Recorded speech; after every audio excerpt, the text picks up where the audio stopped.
আসসালামু আলাইকুম সুপ্রিয় ভাই ও বোনেরা, আপনারা সবাই কেমন আছেন?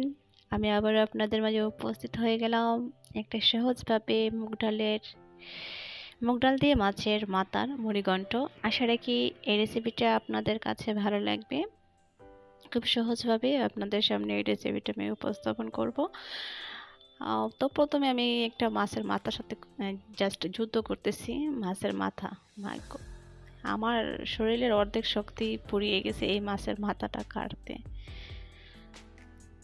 তো প্রথমে আমি একটু কাটাকুটি সেরে নিচ্ছি, আপনারা আমার সাথেই থাকুন। আর যারা আমার এই ছোট্ট চ্যানেলটাকে এখনও সাবস্ক্রাইব করেনি, প্লিজ আমার চ্যানেলটাকে সাবস্ক্রাইব করে আমাদের পাশে থাকবেন নতুন নতুন ভিডিও দেখার জন্য।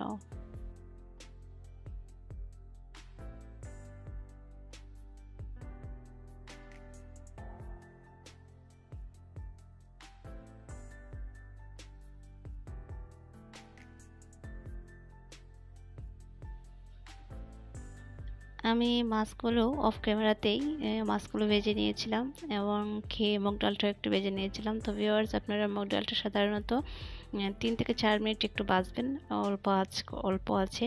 আর যখন দেখবেন যে মুগ ডালের একটা ফ্লেভার চলে আসছে, তখন মুগ ডালটা নামিয়ে নেবেন, তো ভাজতে যাবেন না। তো চুলায় চলে আসলাম, আমি মুগ ডালটা রান্না করে নেব। প্রথমে আমি একটা পেঁয়াজ কুচি দিয়েছি, সাথে আমি একটা রসুন মানে কুচি করে দিয়ে দিচ্ছি 5-6টা কাঁচামরিচ ফালি করে, দিয়ে দিচ্ছি স্বাদ মতো লবণ। তো একটু কষিয়ে নিব সবগুলো উপকরণ।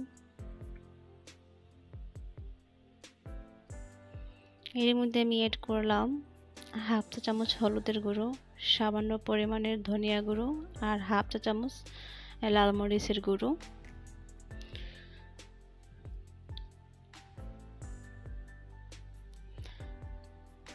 এখানে আপনারা আদা দিতে পারেন, তো আমাদের ফ্যামিলিতে আদা বেশি একটা চলে না, সেজন্য আদা দেই না।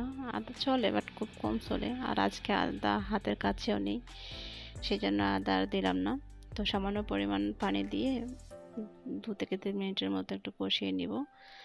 আর এখানে অবশ্যই আপনাদের বাসায় যদি টমেটো থাকে বা ফ্রিজ স্টক থাকে, সেখান থেকে আপনারা দিতে পারেন। এখন আমি 2টা টমেটো ডিপ ফ্রিজ থেকে নামিয়ে, যে টমেটোর উপরের যে একটা পাতলা খোসা আছে না, সেই খোসাটা ডিপ ফ্রিজে থাকলে অটোমেটিকলি এই খোসাটা উঠে যায়।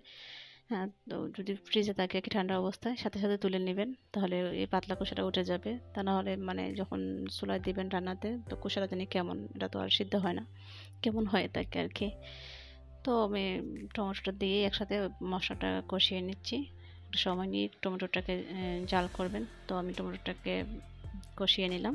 এখন এর মধ্যে এই যে মুগ ডালটা আমি আপনাদেরকে আবারও বলতেছি, বেশি একটা ভাজতে যাবে না, জাস্ট মুগ ডালের ফ্লেভারটা চলে আসলেই মুগ ডালটা নামিয়ে সাথে সাথে ঠান্ডা পানি দিয়ে ভিজিয়ে রাখবেন 15 থেকে 20 মিনিট বা 10 মিনিটের মতো। তারপর ভালো করে ধুয়ে রান্নার উপযোগী করে নেবেন। তো আমি মুগ ডালটা দিয়ে নিলাম। মুগ ডালটা দিয়ে চুলার আঁচটা লো ফ্লেমে রেখে মুগ ডালটাকে আমি প্রথমে 5 থেকে 10 মিনিটের মতোই রান্না করে নেব।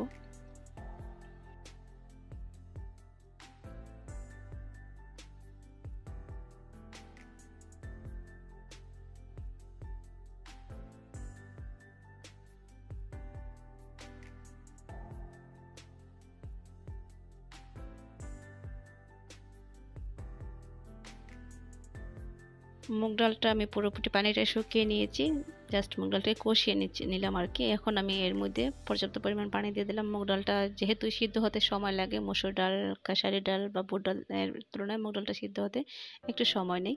তো একটু ধৈর্য সহকারে আপনারা মুগ ডালটা পর্যাপ্ত পরিমাণ পানি দিয়ে সিদ্ধ করে নেবেন। তো ভিউয়ার্স, মুগ ডালটা সিদ্ধ হয়ে গিয়েছে।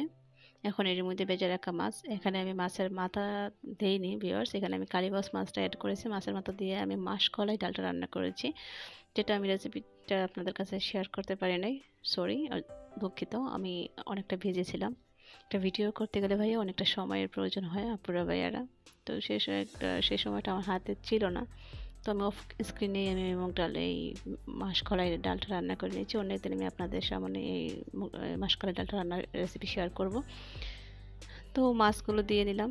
এখন আমি 1/4 টিস্পুনের মতো ভাজা জিরের গুঁড়ো অ্যাড করব।